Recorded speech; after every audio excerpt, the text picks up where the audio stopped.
Hanya Yosua dan Kaleb yang masuk untuk memberikan roh, karena memiliki roh yang lain. Sama-sama katakan roh yang lain. Different spirit. Roh iman. Sama-sama katakan roh iman. Bilangan 14 ayat 24. Ini saksi Tuhan sendiri mengenai Kaleb, bukan kata manusia. Tuhan berkata begini, tetapi hambaku Kaleb karena lain jiwa ya yang ada padanya, ya, he had another spirit, a spirit of faith. Dia memiliki roh yang lain, roh iman. Karena keberanian percaya, ada roh iman di dalam diri saudara dan saya yang sudah percaya Yesus.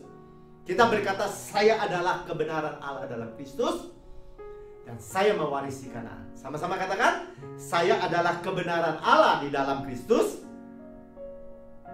dan saya mewarisi Kanaan. Amin. Berani saudara. Dia mengikuti aku dengan sepenuhnya. Mengikuti Tuhan artinya mengikuti firman Tuhan, artinya memegang firman Tuhan. Berani percaya sepenuhnya. Nggak dikorting-korting saudara. Mentok plafon, absolut mutlak. Kasih karunia super abound, tidak terbatas. Amin, amin. Tuhan di pihak kita, bukan melawan kita. Amin, amin. Tuhan tidak memberikan penyakit, kecelakaan, wabah, bencana, dan tidak di belakang itu juga buat anak-anaknya. Amin, amin. Itu keberanian percaya. Tuhan memberikan saudara dan saya tanah yang berlimpah atau flow, mengalir susu dan madu, makmur. Amin, amin. Rumah-rumah yang besar, kota-kota yang besar yang tidak kita bangun, yang baik isinya, yang kita tidak bangun, yang kita tidak isi, diberikan buat kita. Amin, amin. Sumur-sumurnya besar. Apa Pak? Sumur-sumurnya besar. Apa itu? Keuangannya diperbankan besar-besar, banyak. Airnya berlimpah-limpah. Air juga bicara kemakmuran. Kebun-kebun anggur, zaitun, ara, delima yang kita tidak tanami. Ladang gandum yang diayak. Buat ternak bahkan diayak supaya makanannya baik. Luar biasa baik kata Kaleb. Amin. Saudara terima? Amin. Tapi, nggak pakai tapi. So be it. Itu perlu keberanian, saudara.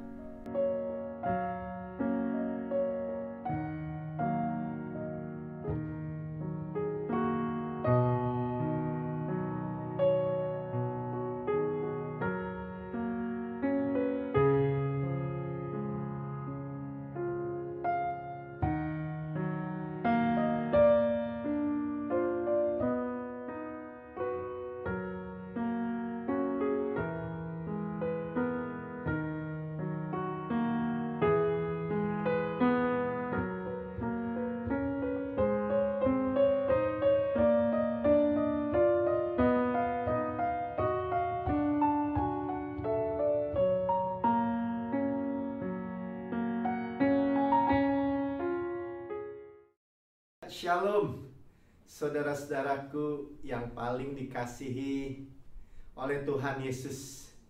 Jumpa lagi dengan kabar baik.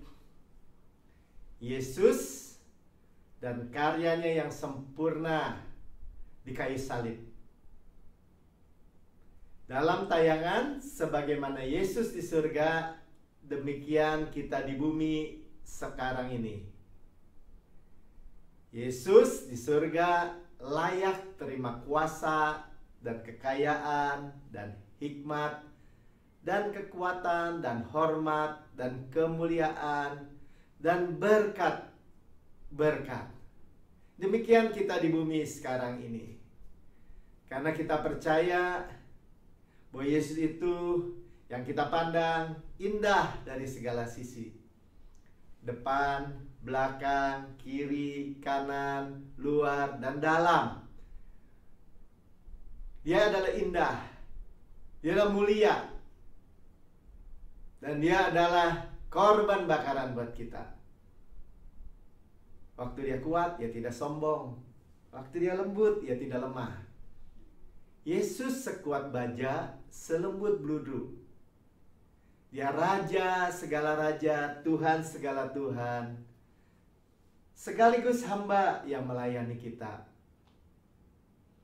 Dia adalah gembala yang agung. Gembala yang besar. Yang agung. Sekaligus anak domba yang disembelih buat saudara dan saya. Ya, ia yang mensuplai yang segala yang kita perlukan, segala aspek, segala dimensi. Sekaligus roti hidup buat kita, mana surgawi yang turun dari surga. Dan kita bersyukur karena kita memiliki iman Kristus, sehingga kita dapat berkata, sebagaimana Yesus di surga, demikian kita di bumi. Karena saya atau kita adalah kebenaran Allah di dalam Kristus. Katakan, saya adalah kebenaran Allah di dalam Kristus. Amin. Ya.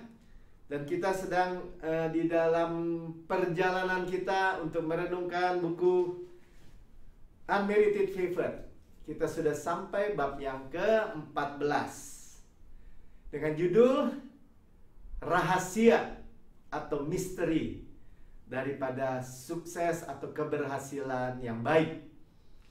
Apa itu keberhasilan yang baik? Yang saudara dan saya sudah belajar dari buku ini adalah keberhasilan jenis Yesus. Keberhasilan Yesus lebih mudahnya, begitu ya. Jadi sukses Yesus itu segala aspek, meresap dalam segala spektrum hidup kita, menyeluruh, absolut, mutlak. Artinya mentok plafon, saudara, karena kita berhadapan dengan Yesus. Ya, amin. Nah, kalau dikatakan rahasia untuk memperoleh sukses baik ini, kita perlu, saya perlu, saudara perlu, dan kita mau. Dan rahasianya sederhana sama sekali. Jadi dalam bab ini dijelaskan bahwa rahasianya itu jangan takut. Sama-sama katakan, jangan takut. Hanya pemberani yang dapat berkata, saya adalah kebenaran Allah dalam Kristus, dan mewarisi Kanaan. Sekali lagi ya, hanya pemberani yang dapat berkata, saya adalah kebenaran Allah dalam Kristus, dan memperoleh janji Kanaan. Kita praktekkan kasih karunia yang kita sudah terima. Kita makan terus firman Tuhan, yaitu Yesus yang adalah mana surgawi. Kita perkatakan terus. Firman Tuhan katakan, lidah ini bagian anggota tubuh yang terkecil, tapi dia seperti rudder, setir kapal yang besar, yang mengarahkan kapal yang besar oleh rudder yang kecil, lidah yang kecil. Karena itu kita perkatakan kebenaran yang Tuhan wahyukan kepada kita. Dan ketika cukup lama dalam perjalanan waktu kita perkatakan, sebagai alamiah akhirnya, natural dari dalam keluar, akan terjadi dalam manifestasi dalam seluruh aspek kehidupan kita. Luar biasa. Amin. Nah, kita akan melihat sekarang misteri atau rahasia yang tadinya tersingkap, terselubung, tersembunyi, sekarang tersingkap. Yang tadinya tertutup, maksud saya. Yesus di perjanjian lama tersembunyi, tertutup, misteri. Di dalam perjanjian baru, misteri itu tersingkap, terwahyukan, termunculkan. Saya bacakan dari dari 1 Korintus 2 ayat 7. Tetapi yang kami beritakan ialah hikmat Allah yang tersembunyi. The hidden wisdom of mystery. A mystery of hidden wisdom. Misteri. Tersembunyi. Dan rahasia. Itu yang kami beritakan. Kabar baik. Itu yang disingkapkan oleh Rasul Paulus. Rasul kasih karunia. Kabar baik. Yang tadinya misteri tersembunyi berabad-abad, sekarang disingkapkan buat saudara dan saya. Yang sebelum dunia dijadikan telah disediakan Allah bagi kemuliaan kita, bagi kemuliaan saudara dan saya. Itu Tuhan siapkan dan kemudian disingkapkan ya oleh Tuhan. Dipredestinate, ditetapkan sebelum dunia dijadikan buat saudara dan saya. Yesus disingkapkan. Sama-sama katakan Yesus disingkapkan. Di perjanjian baru Yesus dan karyanya disingkapkan.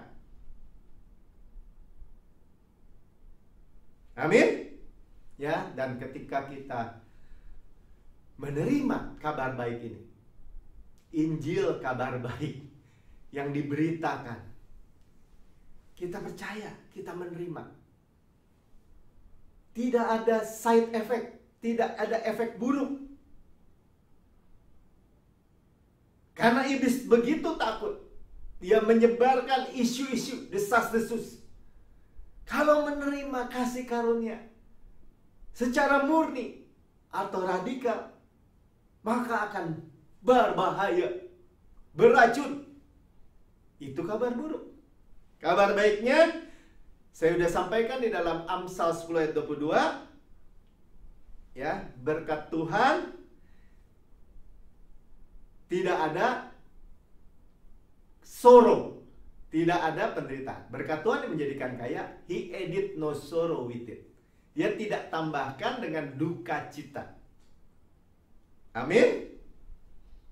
Luar biasa, ya, yang membuat orang, manusia itu menerima duka cita karena ia menerima berkat atau keuangan hasil meritnya atau usahanya.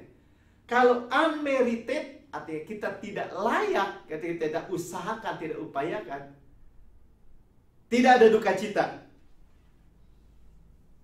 Karena kalau yang dari dunia, mungkin di bagian tertentu ya terima, tetapi di bagian lain menjadi korban. Ya, tidak menyeluruh. Misalnya para seleb yang terkenal, hanya terkenal. Mungkin aspek lain dalam kehidupan rumah tangganya hancur. Hanya kaya, bergelimangan harta. Namun dalam aspek yang lain tidak bisa tidur misalnya, atau harus menahannya dengan narkoba atau minuman keras. Rumah tangga hancur dan keluarga hancur. Saudara, bukan jenis itu yang kita mau terima. Rahasia untuk memperoleh sukses Yesus adalah kita memperoleh Kanaan. Sama-sama katakan Kanaan. Tempat perhentian Tuhan. God's rest. Tempat perhentian Tuhan. Kenapa disebut tempat perhentian atau peristirahatan Tuhan yang diberikan kepada kita? Karena Tuhan memberikannya kepada kita sebagai warisan. Tidak diupayakan, tidak diusahakan, bukan hasil perform kita, bukan lengan kita, bukan tangan kita, tetapi diwariskan karena kedudukan anak. Rahasianya apa? Ternyata untuk menerima itu dibutuhkan keberanian. Sama-sama katakan keberanian. Keberanian untuk percaya. Iman kita itu, peperangan kita itu hanya memiliki iman yang berdiri teguh. Fight the good fight of faith. Kita berjuang dalam perjuangan iman yang baik, artinya berdiri teguh saja untuk menerima. Perlu keberanian, saudara. Beberapa ayat yang akan kita renungkan pada kali ini di dalam Ulangan 6 ayat 10 sampai 11, Saudara bisa lihat di tayangan. Keluaran 18 ayat 21 bagian A. Bilangan 13 ayat 33. Bilangan 14 ayat 7, 8, 9 atau 7 sampai 9 dan 24. Saudara yang mendengar tayangan ini melalui YouTube, saudara bisa like dan subscribe yang belum subscribe supaya tidak ketinggalan tayangan-tayangan berikutnya, dan share sehingga saudara dan saya bersama-sama menjadi satu tim pemberita kabar baik ke seluruh orang, ke seluruh dunia bahkan. Mari ya, saya akan mulai masuk rahasia atau misteri daripada sukses baik. Siapa yang mau sukses baik? Segala dimensi, segala aspek, segala spektrum. Arti itu spektrum itu bahasa cahaya ya. Merah, jingga, magic, kuning, ungu, nila, ungu ya. Semua spektrum, semua warna dalam kehidupan kita itu berhasil. Itulah keberhasilan yang tersedia, yang disediakan oleh Tuhan bagi anak-anaknya di dalam firman Tuhan. Jangan takut, ya, amin. Karena unmerited favor atau kemurahan yang tidak layak pribadi Yesus ini bersama dengan shalom. Keberhasilan dunia tadi saya katakan hanya kerja keras dan penuh pembayaran pengorbanan. Mengumpulkan kekayaan, uang, harta, banyak uang, banyak secara finansial, belum tentu adalah keberhasilan baik. Ingat, ya, jadi banyak uang belum tentu berkat maksud saya. Tetapi kalau kita diberkati, itu segala aspek. Termasuk keuangan, termasuk kesehatan, termasuk kemakmuran, kesejahteraan keluarga, hubungan dengan keluarga, dengan anak, keberhasilan semua yang sekeliling kita. Apakah itu terlalu baik buat saudara dan saya? Ya itulah sebabnya disebut Injil atau Gospel, good news, kabar baik. Too good to be true artinya Gospel itu. Tetapi benar, nearly too good to be true. Hampir-hampir tidak dapat dipercaya. Amin. Jadi kita memiliki sukses yang sukses atau keberhasilan utuh, berkemenangan, tanpa susah payah, tanpa korban atau bayar harga dari pihak kita, hanya satu korban Yesus. Coba kita baca. Di dalam perjanjian lama gambarannya adalah Kanaan. Ulangan 6 ayat 10. Maka apabila Tuhan Allahmu telah membawa engkau masuk ke negeri yang dijanjikannya dengan sumpah. Jadi negeri yang dijanjikan Tuhan dengan sumpah. Sumpah kepada siapa? Kepada Abraham. Makanya disebut ikatan perjanjian Abraham. Tuhan yang bawa masuk. Jadi Tuhan mengeluarkan orang Israel atau kita dari dunia ini, dari Mesir, dari rumah perbudakan. Tidak dibiarkan begitu saja bercerai-berai di padang gurun. Tidak. Ya, tetapi dikeluarkan out, dimasukkan ke Kanaan. Itu target Tuhan. Karena Tuhan sumpah, karena Sumpah itu bicara apa? Tuhan nggak perlu bersumpah. Kalau dengan Abraham Tuhan katakan dia janji, dia sumpah. Kenapa? Karena untuk menegaskan kepada saudara dan saya bahwa Tuhan benar-benar bermaksud demikian.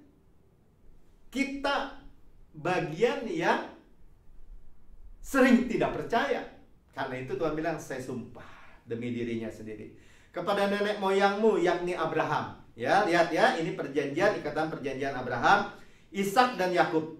Untuk memberikannya, sama-sama katakan memberikannya atau diwariskan. Bukan diusahakan, bukan diupayakan, bukan tangan kita, bukan lengan kita, atau tombak kita, atau pedang kita untuk memerangi misalnya raksasa untuk memperoleh negeri itu. Tapi diwariskan kepadamu apa? Nah ini saudara dengar. Kota-kota yang besar. Sama-sama katakan kota-kota yang besar. Amin. Dan baik yang tidak kau dirikan. Kotanya yang besar dan baik, tidak rusak dan diberikan. Rumah-rumah 11.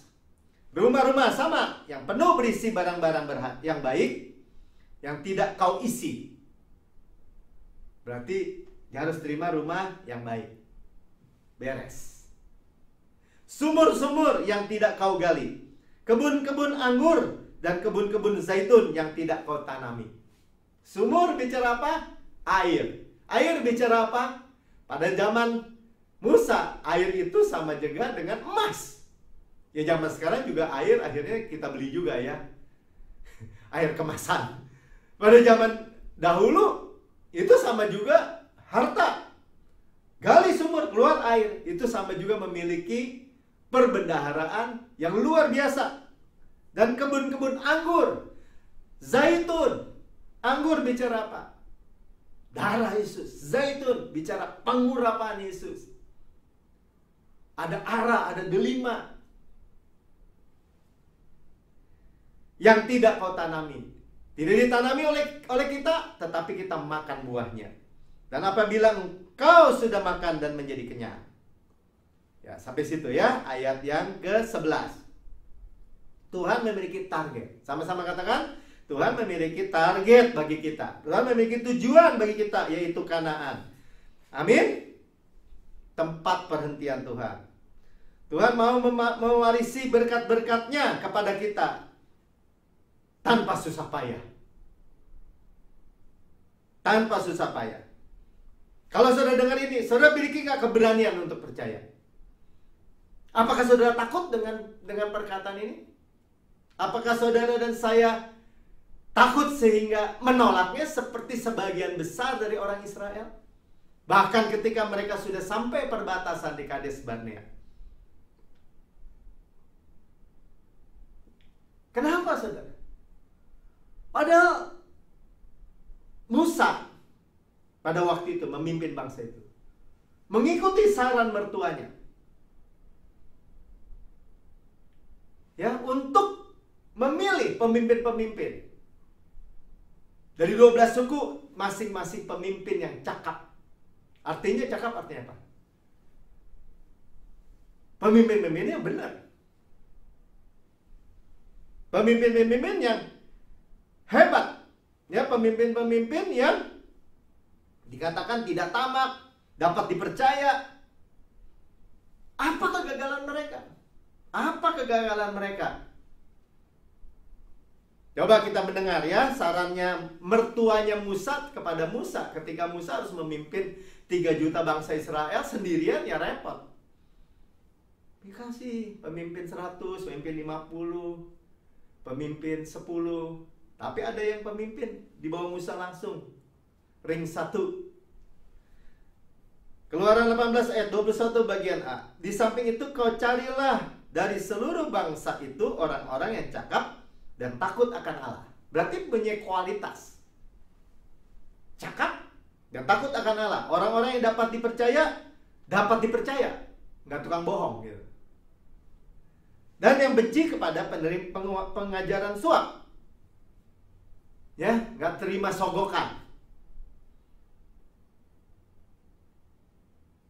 Pemimpin-pemimpin hebat, kualifikasi manusia-manusia yang top, tetapi gagal di perjanjian lama. Kenapa?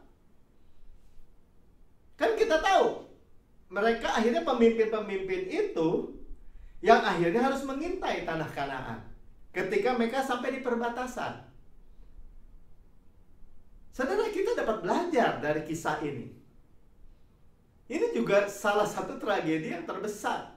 Ketika orang dikeluarkan dari Mesir, rumah perbudakan, oleh kasih karunia Tuhan, sampai perbatasan Kades Barnea,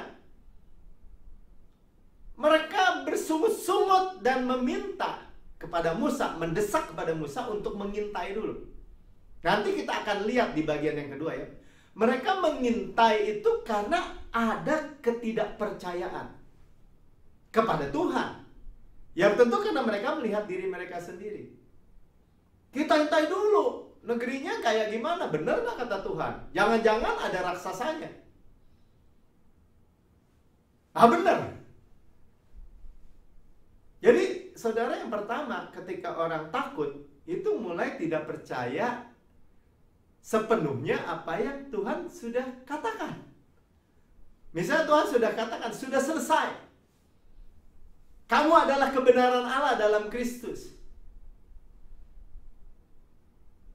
Berapa banyak orang yang berkata dengan sederhana, amin, saya percaya.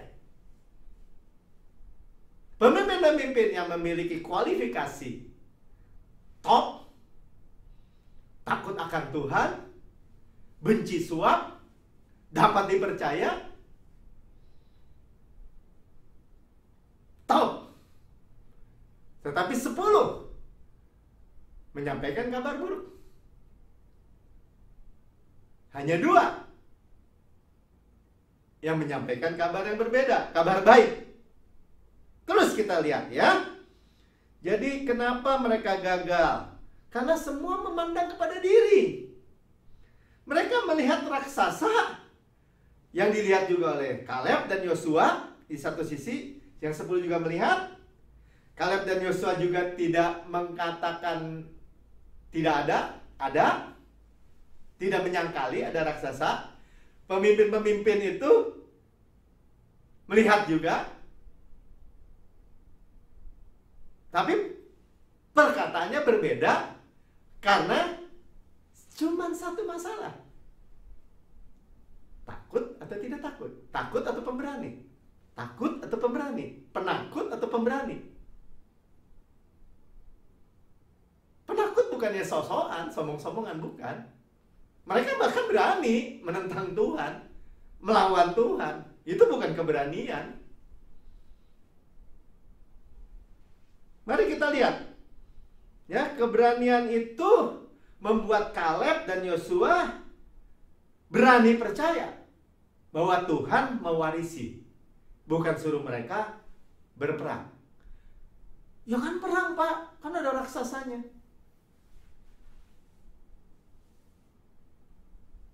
Tidak. Kabar baiknya, Tuhan dari awal, kalau saudara boleh periksa dalam Alkitab saudara, Keluaran 14 ayat 14, Tuhan sudah jelas katakan bahwa peperangan adalah milikku, milik Tuhan. The battle is mine. Dan Tuhan gak pernah bicara kepada melalui Musa, kepada orang Israel tentang raksasa. Tidak pernah. Kesalahannya ketika mereka tidak percaya, mereka mulai meragukan Tuhan. Dan mereka mulai memperkatakan kata-kata yang jahat kepada Tuhan. Tuhan nih buat kita keluar dari tanah Mesir untuk dibunuh nih. Nanti kita dibunuh, cek dulu Musa. Jangan-jangan kita dikorbanin jadi makanan raksasa. Itu pikiran, tidak memiliki pikiran yang baik kepada Allah. Tidak memiliki opini yang baik kepada Allah. Yosua dan Kaleb berpercaya sederhana, peperangan milik Tuhan. Gimana caranya? Ya nggak tahu. Tapi peperangan milik Tuhan. Nanti dengan berjalan kita akan terus mengetahuinya. Bilangan 13 ayat 33. Ini 10 pengintai melaporkan, 12 pengintai ya, 10 melaporkan kepada Musa, juga kami lihat di sana orang-orang raksasa. Benar nggak? Benar, fakta. Orang Enak yang berasal dari orang-orang raksasa. Dan kami lihat diri kami. Masalahnya di sini, melihat raksasa, kemudian melihat diri kami. Diri mereka, anggap aja 1,75 atau 1,8 lah meter. Udah tinggi ya. Saya 1,67. Anggap aja dia keturunan 1,8 tinggi. Raksasa setinggi pohon aras di Libanon, sekuat pohon tarbantin. Dan saya cek, apa yang maksudnya Alkitab setinggi pohon aras? 11 meter saudara. Bahkan sampai 20 meter juga ada.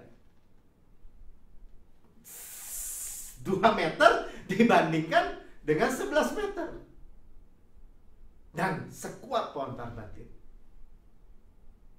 Itu yang mereka lihat. Sehingga mereka melihat diri mereka seperti belalang. Dan demikian juga mereka terhadap kami. Kalau diri mereka terhadap kami itu nambah-nambahin.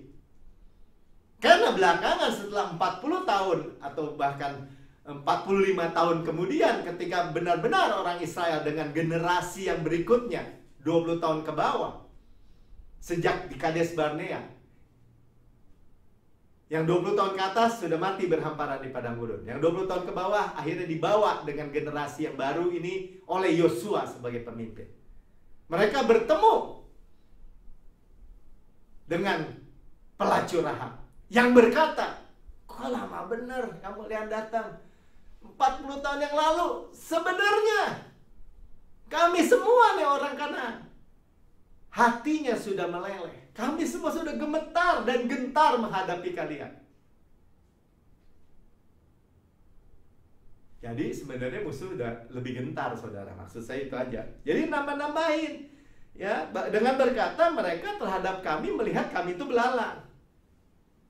Itulah laporan kabar buruk. Ingat ya, pertama-tama 12 pengintai saya baca di dalam kitab Ulangan, itu bukan idenya Tuhan, bukan. Itu idenya orang Israel sendiri yang mendesak-desak Musa supaya mereka itu melihat dulu, mengintai dulu. Beda ya dengan pengintai yang dikirim oleh Yosua belakangan, yang bertemu dengan pelacur Rahab yang tadi saya ceritakan. Beda. Kalau itu 2 pengintai yang sebenarnya adalah kiriman Tuhan, utusan Tuhan untuk menyelamatkan Rahab dan keluarganya. Cerita lain.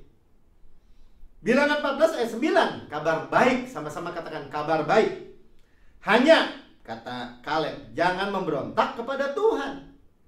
Jangan melawan kepada firman Tuhan. Kalau Tuhan katakan diwariskan, kita katakan amin. Kalau Tuhan katakan peperangan milikku, kita katakan apa? Yes. Amin.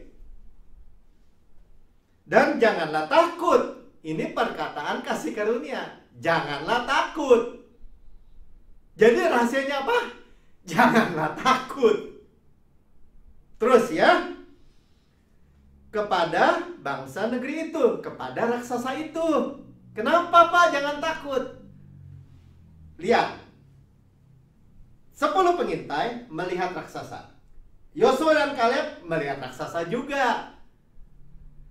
10 pengintai melihat raksasa dan melihat diri mereka. Raksasa 11 meter, diri mereka seperti belalang. Mereka nilai mereka sendiri. Kenapa bisa berpikir itu? Karena penakut. Yalah takutlah Pak. Kalau lihat raksasa seperti itu, siapa sih yang gak takut? Yosua dan Kaleb seperti apa melihatnya? Mereka juga melihat raksasa. Bukan raksasa yang dilawan oleh Daud misalnya, Goliat. Itu raksasa kontet. Saya bilang, raksasa kecil di bawah 4 meter. Ini 11 meter, sekampung, sekota. Masalah besar. Tapi ketika mereka melihat raksasa besar, Mereka melihat Tuhan lebih besar. Sama-sama kata, raksasa besar, Tuhan lebih besar. Raksasa tinggi, Tuhan lebih tinggi. Raksasa kuat dan perkasa, Tuhan lebih kuat dan perkasa. Jauh.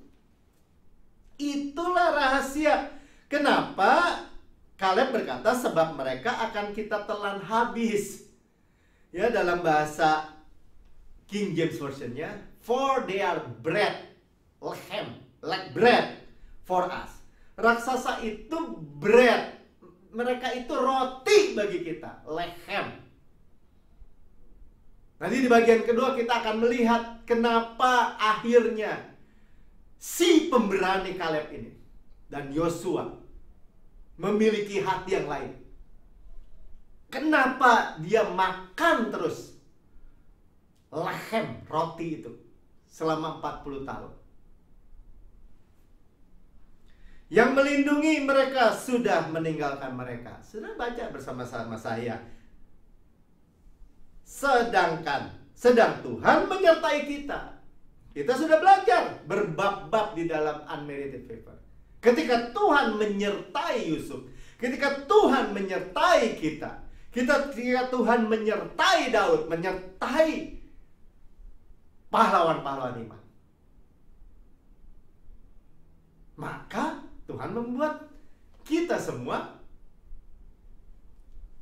memiliki keberhasilan. Keberhasilan jenis Yesus, keberhasilan baik. Ketika saudara dan saya mendengar firman Tuhan, apakah saudara dan saya mengaminkan dan berdiri teguh? Ini orang yang berdiri teguh, Tuhan menyertai kita. Lihat ya, berani dan percaya cuma bilang ini, janganlah takut. Ayo teman-teman, janganlah takut. Saudara-saudara, ayo janganlah takut. Berani karena percaya kepada mereka. Ya, kepada raksasa-raksasa yang kecil dibandingkan Tuhan. Ini kabar baik. Kabar baik daripada pemberani. Teguh berdiri dan percaya firman Tuhan. Coba ya. Bilangan 14 ayat 7. Dikatakan, dan berkata kepada segenap umat Israel, negeri yang kami lalui untuk diintai itu adalah luar biasa baiknya. Itu kata Kaleb. An exceedingly good land. Baik aja udah lumayan. Wah, negeri yang kami intai baik. Ini exceedingly good land. Luar biasa baiknya. Apa yang saudara dan saya terima sebagai warisan daripada karya Yesus yang sempurna, selesai, lengkap, sudah terlaksana, sudah diterima oleh Bapa, it is finished. Itu luar biasa baiknya. Segala spektrum, segala dimensi, segala hal, sukses baik. Kalau Tuhan memberkati saudara, Dia berkati juga keluarga saudara, Dia berkati anak-anak juga, anak-anak saudara juga, Dia berkati usaha saudara, Dia berkati pelayanan saudara, Dia berkati semua area dalam kehidupan saudara dan saya. Dengar kabar baik, bilangan 14 ayat 7. Dan berkata kepada segenap umat, ya udah tadi ya, luar biasa baiknya. 8. Jika Tuhan berkenan kepada kita. Tapi kan jika Tuhan berkenan, Pak, Tuhan berkenan kepada kita. Kenapa? Karena Yesus di dalam kita, kita di dalam Yesus. Tuhan melihat kita sama benarnya dengan Yesus. Tidak bisa dibalikin lagi keselamatan yang Tuhan sudah berikan kepada kita di dalam Yesus. Tidak bisa dibalikan lagi. Kekal, continue, berkelanjutan selama-lamanya. Dia berkenan kepada kita, bukan karena kita baik, tapi karena kebenaran hadiah. Kasih karunia yang berlimpah-limpah yang diberikan buat kita. Maka Ia akan membawa kita masuk ke negeri itu dan akan memberikannya kepada kita suatu negeri yang berlimpah-limpah susu dan madunya. Flow with milk and honey. Jadi susu dan madunya itu mengalir. berkelimpahan. Kalau susunya mengalir, berarti lembunya, dombanya, kalau untanya, susu juga bisa dari unta, itu banyak. Kalau ternaknya ini banyak, berarti rumputnya banyak. Suatu negeri yang makmur. Kalau madunya banyak, berarti banyak tawonnya. Saudara garis bawahi ya nanti tawon ini. Lebah. Berarti banyak bunganya, permai, indah seperti bunga yang dipasangin. Kalau ini plastik ya saudara. Superabound, berlimpah-limpah. Itulah yang diberikan kepada kita. Itulah yang Tuhan, target Tuhan untuk membawa kita masuk ke dalam negeri itu. Jadi Kanaan itu dirampas dari Israel oleh kepemimpinan yang maaf, sekalipun kualitasnya top, tapi penakut. Hanya Yosua dan Kaleb yang masuk untuk memberikan roh, karena memiliki roh yang lain. Sama-sama katakan roh yang lain. Different spirit. Roh iman. Sama-sama katakan roh iman. Bilangan 14 ayat 24. Ini saksi Tuhan sendiri mengenai Kaleb, bukan kata manusia. Tuhan berkata begini, tetapi hambaku Kaleb karena lain jiwa ya yang ada padanya, ya, he had another spirit, a spirit of faith. Dia memiliki roh yang lain, roh iman. Karena keberanian percaya, ada roh iman di dalam diri saudara dan saya yang sudah percaya Yesus. Kita berkata, saya adalah kebenaran Allah dalam Kristus, dan saya mewarisi Kanaan. Sama-sama katakan, saya adalah kebenaran Allah di dalam Kristus, dan saya mewarisi Kanaan. Amin. Berani saudara. Dia mengikuti aku dengan sepenuhnya. Mengikuti Tuhan artinya mengikuti firman Tuhan, artinya memegang firman Tuhan, berani percaya sepenuhnya. Nggak dikorting-korting saudara. Mentok plafon, absolut mutlak. Kasih karunia superabound, tidak terbatas. Amin, amin. Tuhan di pihak kita, bukan melawan kita. Amin, amin. Tuhan tidak memberikan penyakit, kecelakaan, wabah, bencana, dan tidak di belakang itu juga buat anak-anaknya. Amin, amin. Itu keberanian yang percaya. Tuhan memberikan saudara dan saya tanah yang berlimpah atau flow, mengalir susu dan madu, makmur. Amin, amin.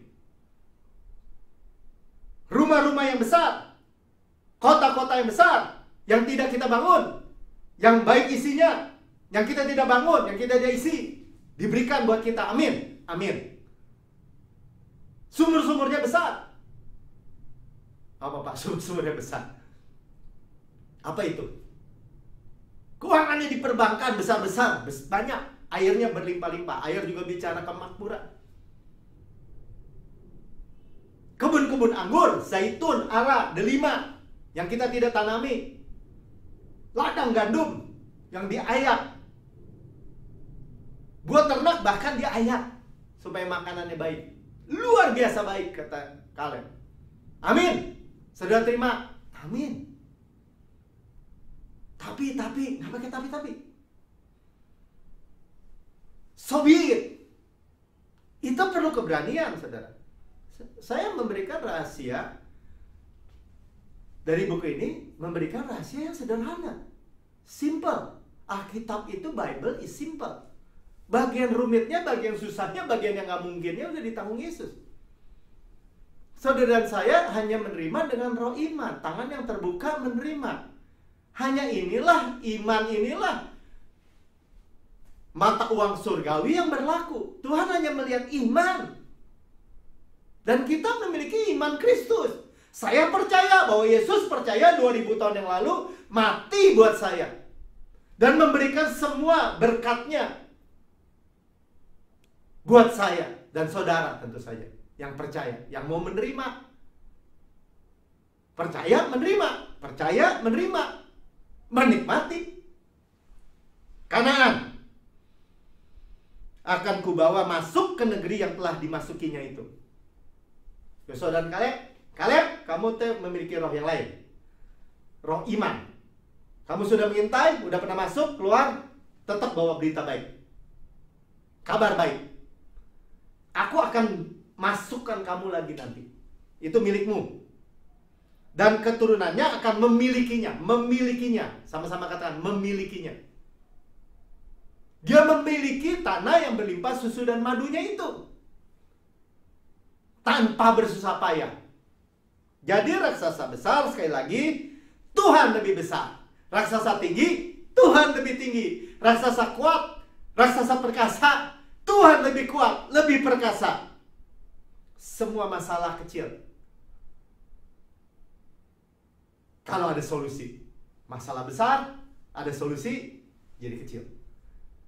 Apalagi masalah kecil, ada solusi, jadi beres. Masalah sebenarnya hanya menjadi masalah kalau tidak ada solusi, saudara.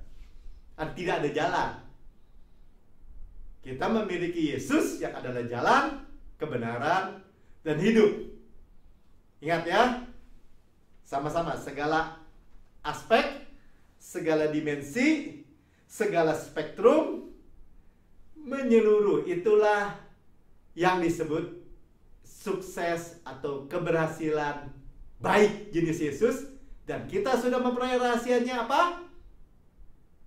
Jangan takut. Amin. Mari kita berdoa. Bapa, terima kasih. Kami bersyukur kami memiliki roh iman yang sama dengan Kaleb, dengan Yosua, dengan para pahlawan iman.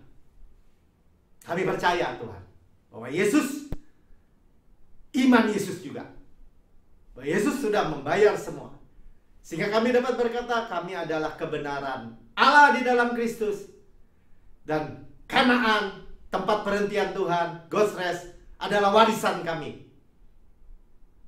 Kami masuk dan mendudukinya. Kami menerimanya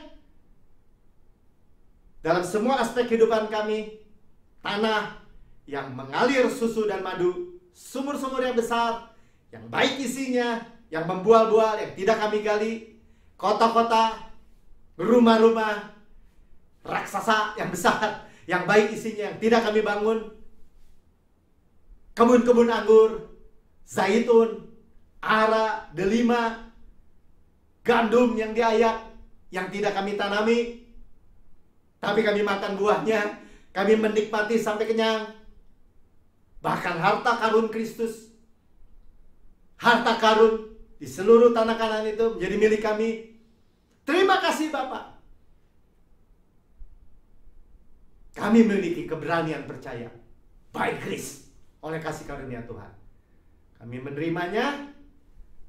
Dan kami berdoa untuk setiap orang yang mendengar dapat berkata, saya mau percaya, saya mau menerima Yesus sebagai Tuhan dan Juru Selamat saya. Saya mau keluar dari rumah perbudakan dan masuk tanah Kanaan. Berdoa bersama-sama saya seperti itu. Karena dengan mulut mengaku diselamatkan, hati percaya dibenarkan. Mulut saudara berkata, Tuhan Yesus sebagai Tuhan dan Juru Selamat saya. Saya memiliki hidup yang kekal. Saya memiliki Kanaan. Di dalam nama Tuhan Yesus. Amin. Berapa menit?